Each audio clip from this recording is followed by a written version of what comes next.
이 말씀 가지고 하나님께서 우리들에게 주신 말씀의 제목을 함께 나누기를 원합니다. 너희 중 하나가 누구입니까? 네, 다시 한 번 더 소리 내어서 크게 한번 해볼까요? 너희 중 하나가 누구입니까? 네. 이 본문을 바라보는 관점은 굉장히 다양할 수 있습니다. 네. 그런데 제가 이번 주에 전할 말씀을 하나님 앞에 묵상하면서 하나님께 어떤 방향성을 가져야 될지에 관한 생각을 하나님 앞에 묻다가 너희 중 하나가 누구인지를 물어야 된다고 하는 사실에 대한 깨달음이 왔습니다. 여러분, 너희 중에 하나는 선택된 사람을 얘기합니다.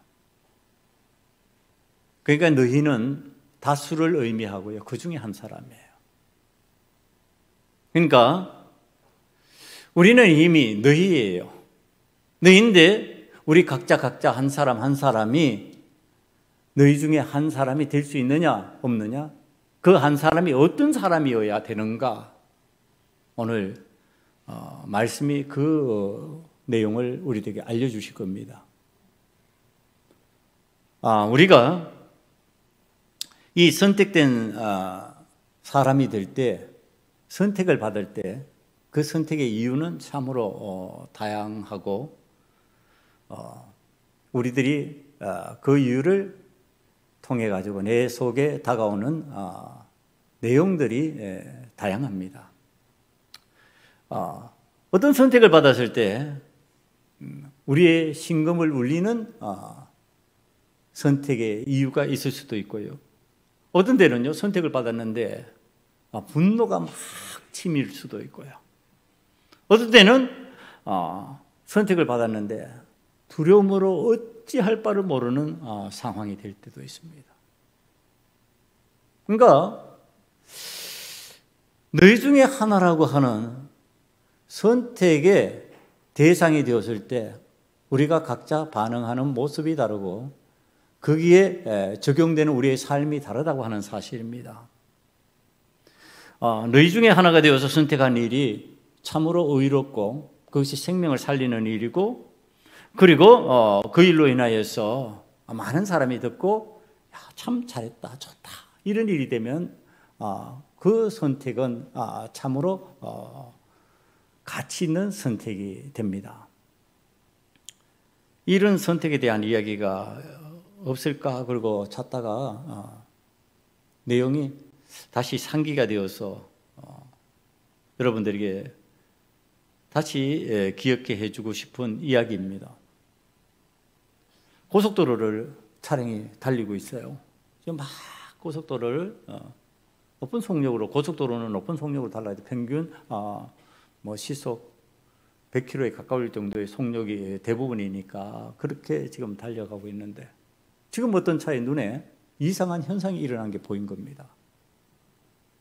어떤 차가 중앙 분리대를 계속 부딪히면서 가고 있는 겁니다. 그걸 본 사람은 순간적으로 직감적, 저거 큰일 났구나. 대부분 의식이 있으면 한번 부딪혔다가 방향을 틀는지 이래서 거기서 벗어나는데 계속 가고 있다고 하는 것은 지금 의식이 없는 상황이구나. 어떻게 하지? 자, 이 상황을 목격한 사람이 자기의 차를 그 차 옆에 대고 밀어봅니다. 근데 이게 1톤 트럭이라 자기의 작은 승용차로 그 힘이 미치지 못합니다. 밀려지지 않습니다. 갓길에 밀려서 좀 세우고 싶은데 그게 안 됩니다. 급기야 그 차량의 승용차의 주인이 그 트럭 앞으로 갔습니다. 그리고 속력을 서서히 낮추기 시작합니다. 그러니까 이제 차가, 뒷차는 밀고 이 차는 이제 자기의 속력으로 그 차를 제어하는 상황입니다. 작은 차가 덩치적 큰 차를 지금 제어하니까 이제 차는 망가지고 잘못하면은 위기 상황이 올 수도 있는 상황이었겠죠. 근데 참 이분이 그 기술이 좋았는지, 운전 기술이 좋았는지 그 차를 세웠습니다. 이미 자기 차는 많이 파손이 되었습니다.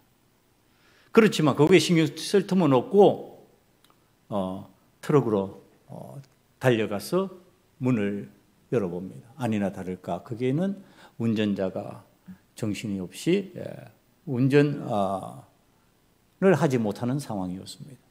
그 119에 빨리 신고를 하고 응급조치를 취했습니다. 그러면 이 이야기가 SBS 인터뷰에서 그 사람이 그 상황을 그렇게 만들 수밖에 없었던 내용이 알려졌습니다. 언제라도 그 상황에 그 무의식 중에 있는 그 사람이 자기의 발을 옮겨서 악셀레이터를 밟는 순간에는 급발진이 일어나고 그러면서 2차 사고 다른 사람, 무고한 사람들도 희생될 수 있는 상황이 되겠고 그 사람도 위기에 빠지겠다는 생각을 해서 자기가 자동차 회사 안전 분야에서 일하는 사람인데 자기가 그것을 지금 살피면서 그 안전을 위한 일을 했습니다. 이렇게 된 겁니다. 이 사람이 안전 분야를 연구하는 연구원입니다. 자기의 승용차는 아반떼였습니다. 그러니까 준준형 작은 차지요. 지금 그 차로 그렇게 막다가 차는 다 망가져버리고 자기도 위험에 빠질 수 있는 상황이었습니다. 자, 이걸 회사가 알았습니다. 그래서 정 회장이 새 모델의 새 차를 그에게 선물했습니다. 그리고 300만 원의 특별 격려금도 지급했다고 그럽니다. 여러분, 고속도로를 달리고 있던 많은 차량 중에 너희 중 하나가 바로 그 연구원이었습니다. 고속도로를 달린다고 다 그 일을 할 수 있는 것도 아니고 또 그 시간에 모든 차량이 거리를 통과하는 것만은 아니었습니다. 그 고속도로를 지금 통과하고 있었고 거기에서 이 연구원이 너희 중 하나가 된 것입니다. 여러분, 이건 지금 손해를 감수하고 일하는 선택 기준에 맞는 사람이었다는 뜻입니다. 그러니까 내 손해를 감수하고라도 내가 위험에 처해지고 위기 상황이 온다 할지라도 이것을 해야 되겠다고 하는 마음가짐이 갖추어진 사람, 그 사람을 의미합니다. 그 사람이 너희 중 하나라는 거기에 선택된 사람이 되었고요, 쓰임받고 있는 겁니다. 여러분, 오늘 본문이 말하는 너희 중 하나라고 하는 의미는 이런 의미입니다. 지금 내가 거기에 쓰임받기에 알맞게 구조적으로 준비된 사람이냐, 그 다음에 그 일을 어떤 희생을 각오하고서라도 내가 그것을 감당해 낼 각오가 되어 있는가. 여러분, 이게 회사에서 보상을 하고 선물을 줬으니까 그렇지, 차주도 모르는 채 주변도 모르는 채 눈 감고 기마가 버리면은 그냥 고스란히 자기가 그 손에 다 감수해야 되는 상황입니다. 그럼에도 불구하고 이 연구원이 그 일을 감당하는 것은 바로 너희 중에 하나라고 하는 것이 자기의 삶 속에 이미 들어와 있기 때문에 그렇습니다. 그 차량에 대한 자신감, 그 다음에 그 안전에 대한 주의사항을 이 사람은 알고 있었던 겁니다. 여러분, 오늘 성경 말씀에 등장하는 너희 중에 하나는 어떤 사람들일까?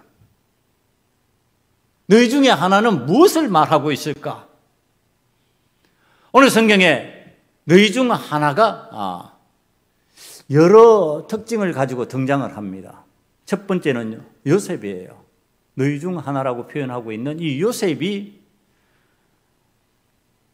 꿈을 꾸는 한 사람으로, 그리고 형제들을 대신해서 옥에 갇히는 사람 시므온, 또 옛날을 회상하면서 탄식을 하면서 그때 그 상황을 안타까워하고 있던 루벤, 이런 모습을 우리들에게 보여줍니다. 분명히 이들은 한 아버지의 한 형제들입니다. 그런데 너희 중 하나가 되는 그 모습이 각각 다릅니다. 이게 무엇을 말할까요? 오늘 우리들이 신앙생활을 하는데 우리는 전부 다 그리스도인이라고 호칭하는 사람들입니다. 예수 믿는 사람들입니다. 그럼 예수 믿는 사람들은 다 똑같을까? 그 정황이 똑같지 않다고 얘기하는 겁니다. 어떤 사람은 요셉과 같이 꿈을 꾸며 하나님의 은혜 안에서 그 꿈을 이루는 사람으로 살아가는 너희 중에 하나가 되는 사람도 있고요. 어떤 사람은 어쩔 수 없이 형제들이 짐을 지고 대신 감옥에 갇힐 수밖에 없는 상황에 너희 중 하나가 되는 시몬 같은 사람도 있고요. 어떤 사람은 야, 내가 그 일에 그렇게 하지 말았어야 되는데 그러고서 후회하면서 탄식하는 루벤과 같은 너희 중에 한 사람이 되는 경우도 있다라고 하는 사실입니다. 그런데 이 각자가 다른 양상이잖아요. 이 각자가 너희 중 하나는 하나인데 그 가치가 달라 보이는 겁니다. 같지 않습니다. 오늘 신앙의 상태에 따라 요셉을 먼저 보면요, 하나님께서 주신 은혜의 꿈을 꾸면서 그 꿈을 간직하고 꿈을 이루어 나가는 신앙인으로서 이 요셉이 하나님 앞에 꿈으로 예비된 사람입니다. 그러니까 바로의 꿈을 해몽해 주면서 그 꿈에서 어떻게 반응해야 되고 어떻게 움직여야 되는지 이미 자신은 하나님의 은혜로 알고 있는 겁니다.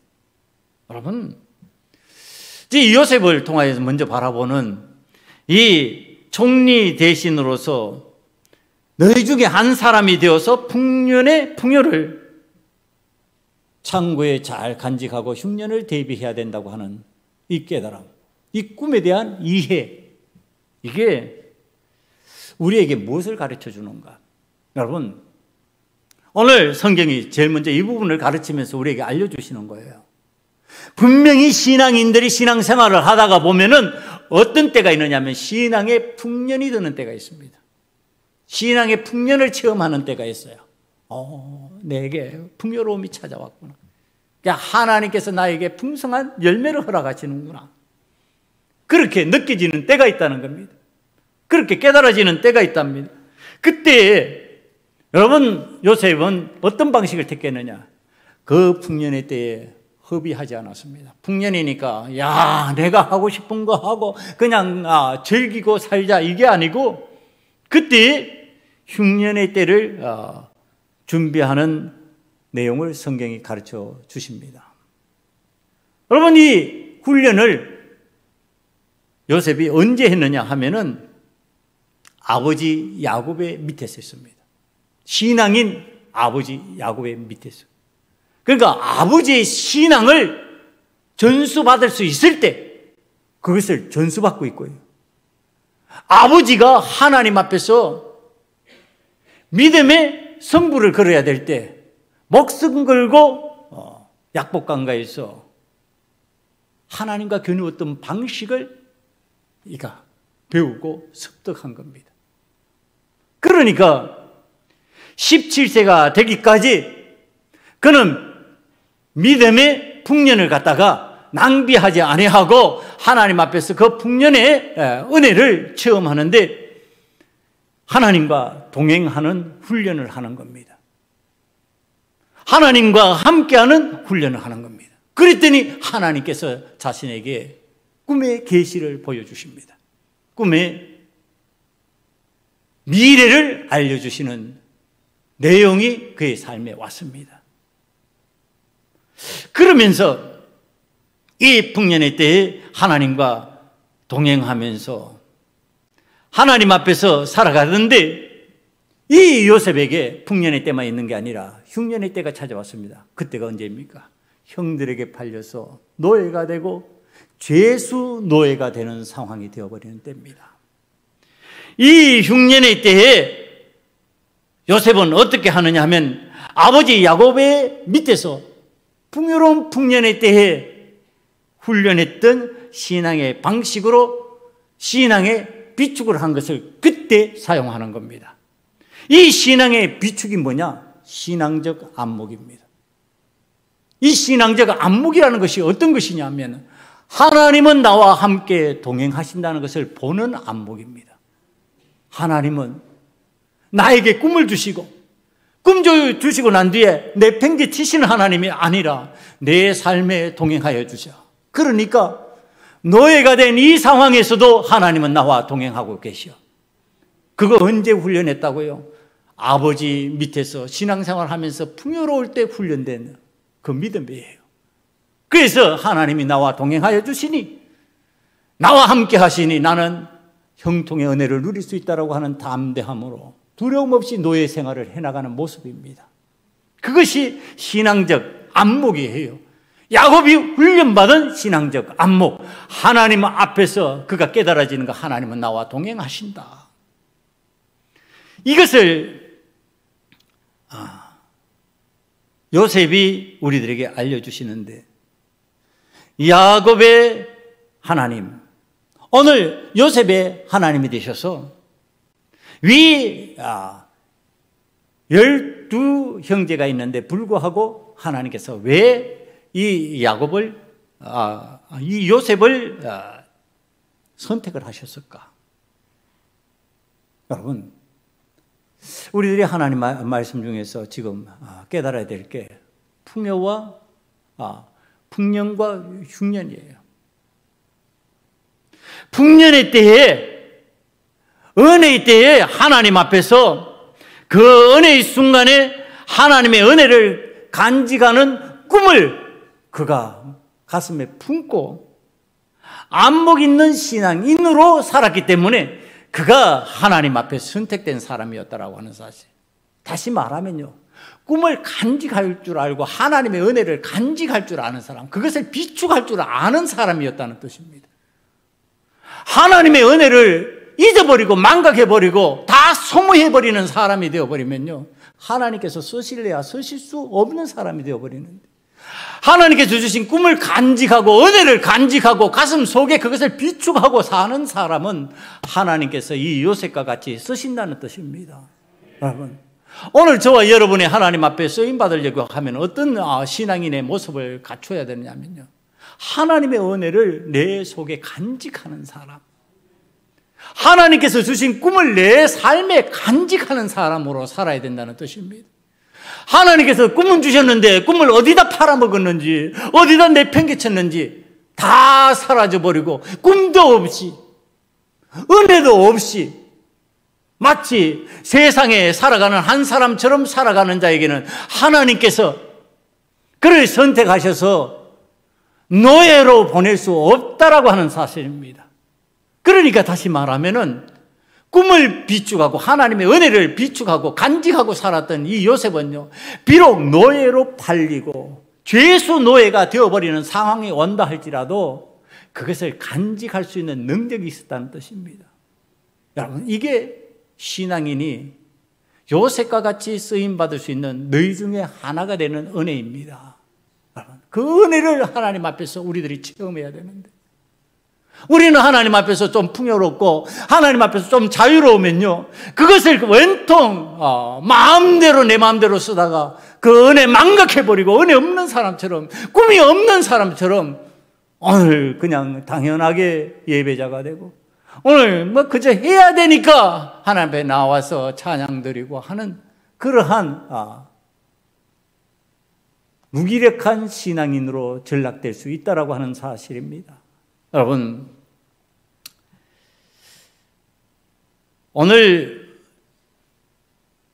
요셉이 아버지 밑에서 키운 신앙적 안목, 하나님이 나와 함께 하시고 나와 동행해 주셔, 그렇기 때문에 나에게 꿈을 주신 거야. 그러니까 그 꿈을 이룰 때까지 하나님 나와 함께 하심을 내가 믿고 살아갈 거야. 이 생각이 들어있으면요, 하나님 앞에서 그가 어떤 일을 하게 될까?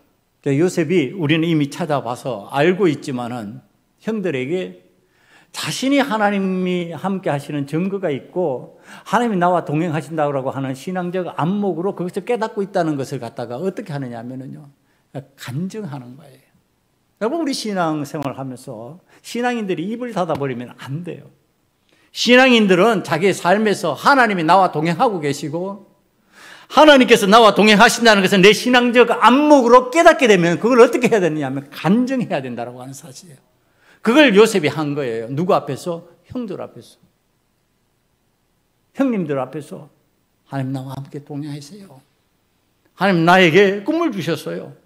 여러분, 이걸 자꾸 교만으로 이해하면 곤란해져요. 이건 요셉의 교만이다. 교만이 아니고 그가 하나님 앞에서 지금 하나님의 은혜 받은 사람으로 하나님께서 나와 동행하시는 신앙적 안목이 그것을 말하게 만들고 있는 거예요. 그러니까 그걸 간증하는 거예요. 여러분, 이 간증으로 인하여서 하나님이 나와 동행하신다는 것을 증명하고 있지만은 형들이 이걸 받아들이지 못합니다. 아, 너 하나님의 은혜 받았구나. 너 하나님께서 그렇게 좋은 꿈을 주셔서 야, 우리 가정에 하나님의 위대한 일꾼이 생기겠구나. 이거 안 됩니다. 왜 안 될까요? 이들은 같은 아버지 밑에서 같은 환경 속에서 살아감에도 불구하고 하나님께서 동행하시는 신앙적 안목의 눈이 없었기 때문에 그렇습니다. 신앙적 안목이 없으니까 하나님이 함께 하시는 요셉이구나, 하나님께서 꿈을 주셨네, 이게 안 되는 거죠. 야, 이게 우리를 희롱하네, 이게 우리를 조롱하네. 인간적인 이해를 하게 되는 겁니다. 인간적인 이해를 하게 되니까 여러분, 그들이 하는 행동은 어떤 행동이냐? 네가 꿈을 꾼다고? 네가 하나님과 동행한다고? 어디 하나님께서 너와 함께 동행하면서 너와 함께 그 꿈을 이루시는지 한번 보자. 우리가 노예로 팔아버리는데도 그것이 돼? 그것이 과연 될까? 그러면서 이 형들이 그걸 시행합니다. 여러분, 하나님과 동행하시는 이 요셉의 삶이 보이지 않으니까 아버지의 사랑받는 요셉을 12 중에 버려진 하나로 만들어버리면 꿈이 사라지고 하나님의 은혜에 누리는데 실패할 것이라고 이 형들은 요셉을 노예로 파는 겁니다. 이 장면에 대한 이야기를 22절에 루벤을 통해서 다시 우리들이 살펴봅니다. 루벤이 그들에게 대답하여 이르되 내가 너희에게 그 아이에 대하여 죄를 짓지 말라고 하지 아니하였더냐? 그래도 너희가 듣지 아니하였느니라. 그러므로 그의 핏값을 치르게 되었도다. 자, 이 내용을 읽어보면요, 자, 이 10명의 형들이 전부 요셉을 파는데 동의하고 그렇게 한 걸로 요셉이 지금까지는 알고 있었어요. 요셉이 그렇게 팔리는 상황에서 성경은 그 부분을 설명하지 않습니다. 그런데 지금 루벤의 이야기를 들어보니까 요셉이 알게 된 거죠. 이제 그 내용을 알게 된 정황을 지금 성경이 설명해 주고 있습니다. 루벤은 요셉을 죽이는 일에 반대하고 있었다. 요셉을 죄수로 팔았다라고 하는 사실에 대해서도 잘 모르고 있다, 지금 상황적으로. 그러니까 루벤 없을 때 그 일을 저질러 버린 거죠, 형제들이. 여러분, 여기에서 루벤이 왜 그 기회를 놓쳤을까요? 루벤이 지금 너희 중에 하나로서 선한 일을 할 수 있는 기회를, 요셉을 노예가 되는 일에 막았을 수 있는 그 일을, 요셉을 죽이는 일에 막았을 수 있는 그 일을 왜 그 기회를 놓쳤을까요? 형제들 눈치 보는 겁니다. 내 형제들의 눈치. 얘들이 무슨 생각을 하고 있고 얘들이 어떤 마음을 품고 있는가, 그 눈치 보는 겁니다. 여러분, 지금 하나님께서 허락하신 신앙적 안목이 없어지면요, 그 신앙적 안목으로 하나님을 바라봐야 되는데 하나님을 바라보지 않고 신앙적 안목이 없으니까 이 육신의 안목만 생겨가지고 뭘 바라보게 될까요? 사람 자꾸 바라보게 되는 겁니다. 사람 바라보면서, 형제들 바라보면서 이거 언제 기회를 제대로 활용하지? 인간적 기회를 찾으려고 생각을 자꾸 그쪽으로 고정하게 되는 겁니다. 여러분, 오늘 우리들이 신앙생활을 하면서 하나님 앞에서 반드시 깨달아야 될 게 뭐냐 하면은요, 신앙적 안목으로 하나님이 동행하신다는 것을 체험하지 못하면은, 하나님이 나와 함께 하신다는 것을 내가 믿음으로 받아들이지 못하면은, 우리가 신앙생활을 하면서 살아가면서도요, 신앙생활을 하는 믿음의 사람이라고 그러는데 삶의 내용은 어떠냐? 사람 눈치 자꾸 보는 겁니다. 이 사람 눈치 보고 저 사람 눈치 보고 이렇게 하면서 불안해하고 저렇게 하면서 염려하고 근심하고. 하나님의 눈치를 봐야 될 신앙인이 하나님의 눈치는 보지 아니하고 사람의 눈치를 봐버리니까 사람이 좋아하는 일을 하게 되더라는 뜻입니다. 내 형제들 여럿이 동의하는 일 같으니까 내 마음은 그렇지 않은데 그냥 동의하고 넘어가는 일이 되어버리는 겁니다. 여러분, 우리는 신앙적 안목을 기르는 훈련을 제대로 해야 된다는 것 사실. 그래서 하나님이 나와 동행하신다는 것이 보이는 신앙적 안목으로 우리들을 만들어 가야 된다고 하는 사실. 그것을 여러분들이 믿음으로 받아들이면 이때 우리의 삶에 찾아오는 흉년의 문제가 해결되는 줄 믿습니다. 네, 바로 요셉이 그 흉년의 때가 언제라고요? 노예로 팔렸을 때라고요. 그런데 그것 때문에 그는 중리사안이 그러지 않는다는 겁니다. 그것 때문에 보디발의 눈치 보고 그 주인의 눈치 때문에 내가 어떻게 해야 될까 그런 근심하지 않는다는 겁니다. 하나님께서 나와 함께 하시니 이 신앙적 안목으로 그 주어진 상황들을 이겨나가는 사람이 된다라고 하는 사실. 우리들이 믿음으로 하나님 앞에서 신앙적 안목이 바로 서 있으면은 하나님의 동행이 보여지고요. 어떤 환경과 상황과 조건이 되더라도 그것 때문에 염려하고 근심하며 슬퍼하고 통곡하는 사람으로 살아가지 않는다는 사실을 요셉이 우리들에게 보여주고 있는 겁니다. 자, 신앙적 안목이 없었어요, 분명히. 형들이. 그러니까 안 보이는 거예요, 하나님이 동행하심이. 그러니까 요셉과 함께 하시는 하나님이 안 보이니까 요셉을 노예로 팔아버리고 잊어버렸어요. 그들 삶 속에서 그것을 잊어버리고 살았죠, 이제. 그런데 오늘 요셉 앞에 서 있는 겁니다. 요셉은 어떤 사람이라고요? 신앙적 안목이 있는 사람이라고요. 그는 어떤 사람이라고요? 신앙적 안목이 있어서 하나님이 나와 동행하신다는 것을 체험하고 있는 사람이라고요. 그럼 이 신앙적 안목 있고 하나님이 나와 함께 하신다는 것을 체험하고 있는 사람은 어떤 삶을 살아가느냐? 너는 내 삶에 있어서 이런 일들을 겪게 했으니까 필요 없는 인물이야, 이런 식으로 표현하지는 않습니다. 함께 신앙적 안목을 키워나가는 방식을 선택을 해요. 그리고 하나님이 함께 하시고 동행하신다는 것을 알게 만들어주려고 애쓰는 삶을 산다는 것을 요셉을 통해서 보여줍니다.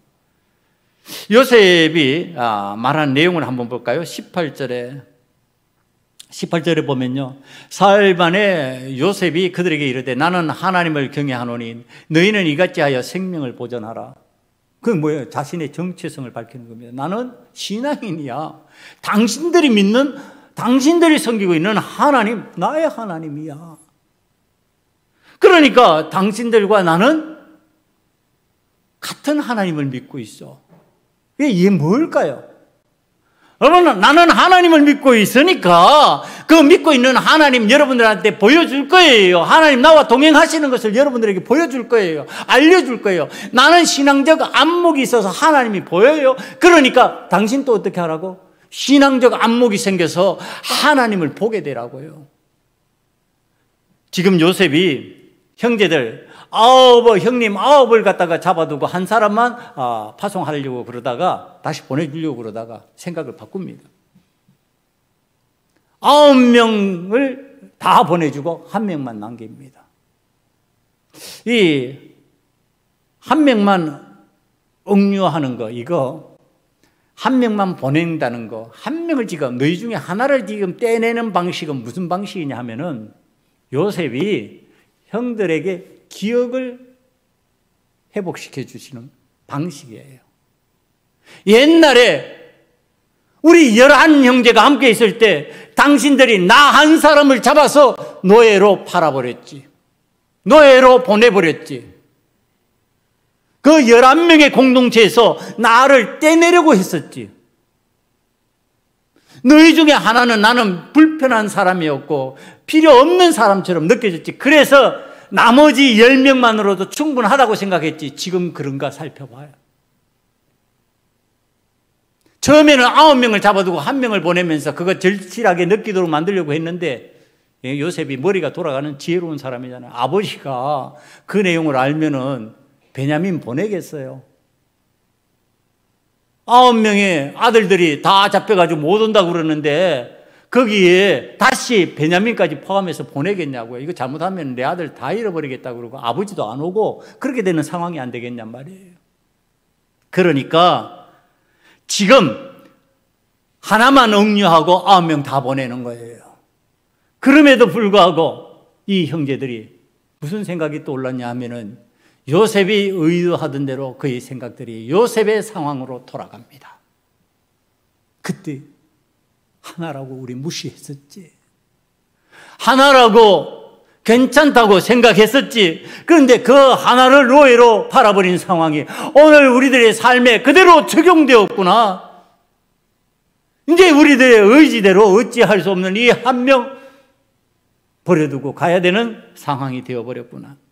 이 상황에서 요셉이 노예로 팔릴 때 애원하고 고통받던 순간이 생생하게 그들의 기억 속에 떠오릅니다. 여러분, 이게 지금 형들이 그 순간을 떠오르면서 어떻게 했을까요? 그때 그래도 잘했던 거야 이랬을까요? 여러분, 그때 뭐가 생겼을 것 같아요? 회개잖아요. 회개. 하나님께서 그때 일을 기억나게 하시고 그때 생각을 고치시게 만드시려고 지금 이러한 일들을 만드셨구나. 우리 어떡하지? 그러니까 루벤이 탄식하고 형제들이 우리가 그때 요셉의 그 상황을 이해하지 못해서 그가 하나라고 무시해서 그가 하나라고 우리가 마음대로 할 수 있다고 생각했는데 그것이 아니었구나. 회개하는 거죠. 여러분, 회개하면 어떻게 돼요? 신앙의 회복이 일어나는 줄 믿습니다. 회개예요. 하나님 앞에서 우리들이 잘못된 순간들이 있을 때 그 순간이 떠올려지면요, 하나님 앞에서 그것을 내가 하나님의 은혜 안에서 회복해 내어야 돼요. 그래야지 내가 하나님 앞에서 회복의 은혜를 통해서 하나님이 나와 동행하시고 하나님이 나와 함께 동행하심으로 말미암아 내 신앙적 안목이 점점 확대되는 거예요. 그래야 하나님 앞에서 믿음으로 살 수 있는 길이 점점 열리는 겁니다. 신앙적 안목이 열리면 열릴수록 신앙적 안목이 훈련되면 훈련될수록 멀리 보이고 잘 보이게 되어 있어요. 눈앞의 것만 보지 않아요. 그러니까 지금 요셉이 이 신앙적 안목으로 형제들의 눈을 뜨게 하는 일을 하고 있는 겁니다. 그 눈을 뜨게 하면서 형제들이 회개하게 만들고 그 회개로 통하여서 하나님이 동행하시는 것이 얼마나 중요한가. 하나님이 함께 하시는 것, 하나님이 원하시는 일을 하는 게 얼마나 중요한가. 이것을 알게 만들어주는 겁니다. 지금 너희 중에 한 사람이 여기에 남는데 그런데 그 한 사람이 지금 어떠한 마음으로 하나님께서 함께 하시는 동행하시는 자의 삶의 마음을 하나님께서 지켜주셔야지. 이제 하나님께서 은혜를 베풀어 주셔야지.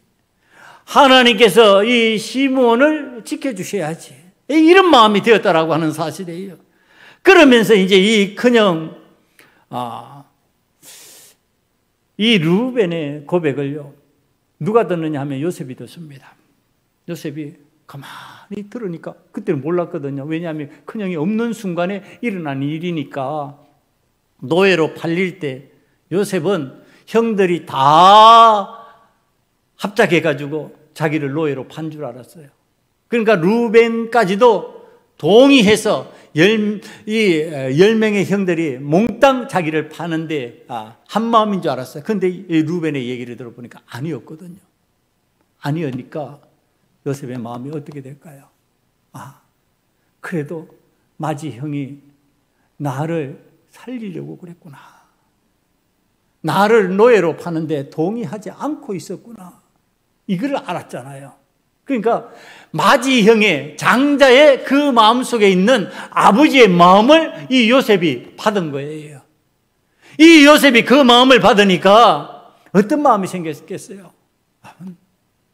위로를 받는 겁니다. 너희 중에 한 사람이 나를 사랑하고 그래도 동생으로 인정하고 있었구나. 그 마음이 되니까 요셉이 어떻게 될까요? 이게 이제 회복이에요. 너희 중에 한 사람이 진짜 사랑하고 살리려고 한다는 것을 깨닫는 순간에 어떻게 되느냐 하면 그 마음이 회복되는 거예요. 여러분, 우리 모두가 하나님의 은혜 받은 하나님의 사람으로 살아가기를 원하면 이 사랑으로 회복되는 역사가 나타나기를 간절히 축원합니다. 너희 중에 한 사람이 되어서 진짜 살리고 싶은 마음, 진짜 살리고 싶은 마음으로 그 마음을 간직하고 있냐?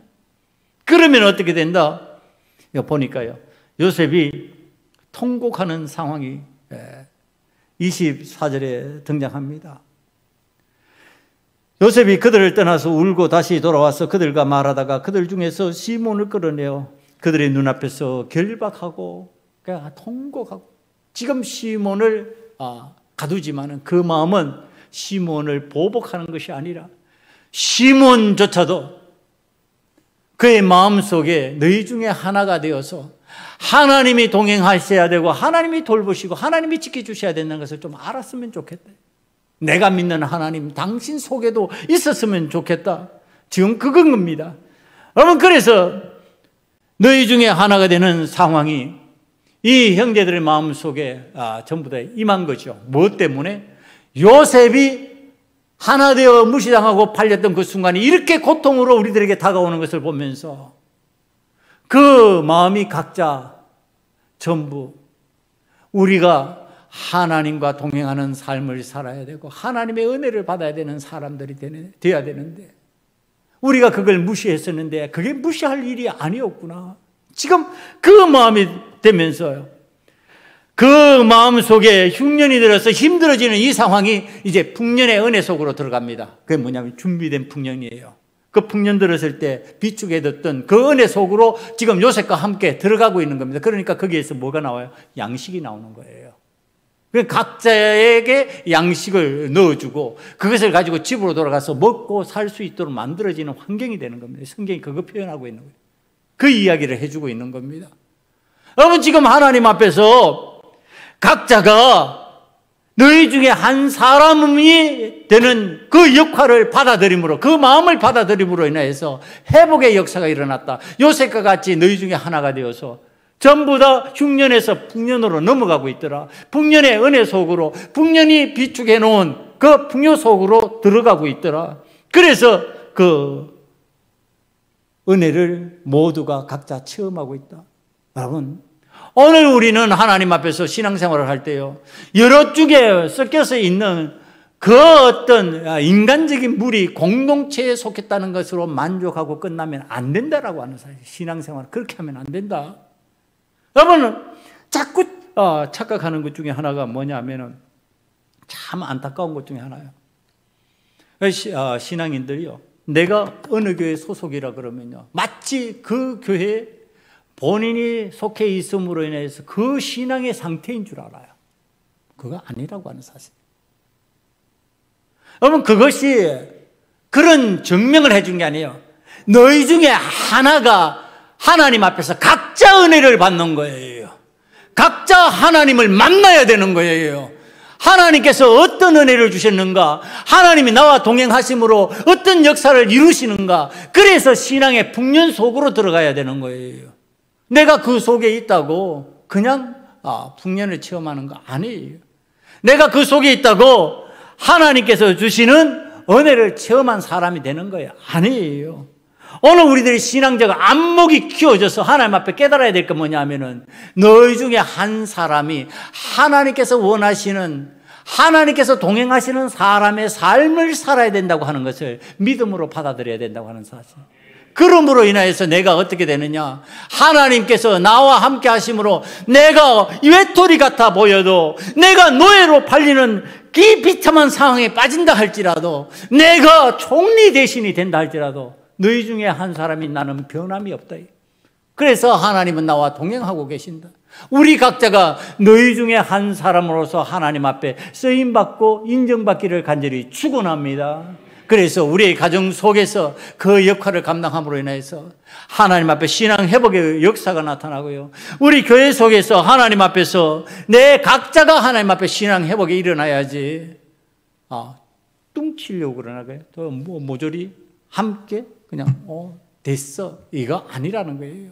오늘 하나님 앞에서 저와 여러분은 신앙적 안목이 생겨서 하나님이 동행하시는 증거를 가지고 요셉처럼 어떤 상황에서도 하나님의 은혜를 체험하고 하나님께서 함께하여 주신다고 하는 이 증거를 가지고서 마지막까지 믿음으로 승리해 나가는 하나님의 자녀들 다 되시기를 간절히 축원합니다. 기도하시겠습니다. 이 시간에 하나님 앞에 간절히 기도하기를 원합니다. 신앙적 안목을 기르는 영적인 수고를 맞이하지 않도록 하나님께서 나와 함께 동행하시는 것을 늘 체험하는 은혜를 허락하여 주시옵소서. 신앙적 안목이 커짐에 따라서, 넓어짐에 따라서, 밝아짐에 따라서 나와 함께 하시는 하나님이 선명히 보여지는 은혜가 임하게 만들어 달라고 이 시간에 다 같이 하나님 앞에 간절히 기도드리겠습니다. 아버지 하나님, 하나님 앞에서 신앙적 안목이 확대되기를 원합니다. 아버지 하나님, 깊어지기를 원합니다. 아버지 하나님, 하나님께서 도와주셔서 아버지 하나님께서 동행하시는 것이 확실히 보여지게 만들어 주시고 멀리 보이게 만들어 주시고 아버지 하나님 미래도 함께하여 주실 하나님, 지금도 함께하여 주시고 과거에도 함께하여 주셨던 하나님, 지금도 동행하고 계신다는 신앙적 안목을 갖게 만들어 주시옵소서. 아버지 하나님, 우리들의 신앙적 안목이 확대되어서 하나님께서 나와 함께 하시는 것이 선명하게 보이기를 원합니다. 아버지 하나님, 풍년에만 보이는 것이 아니라 흉년 가운데도 잘 보이는 자가 되기를 원합니다. 그래서 그 흉년의 때를 잘 넘길 수 있는 자가 되기를 원하며 아버지 하나님의 은혜를 그 흉년의 때에 나눌 수 있는 자가 되기를 원합니다. 아버지 하나님, 우리를 들어서 하나님의 자녀되는 그 증거를 더욱 갖는 신앙적 안목이 풍성해지게 만들어 주시옵소서. 예수님 이름으로 감사하며 기도드리옵나이다. 아멘.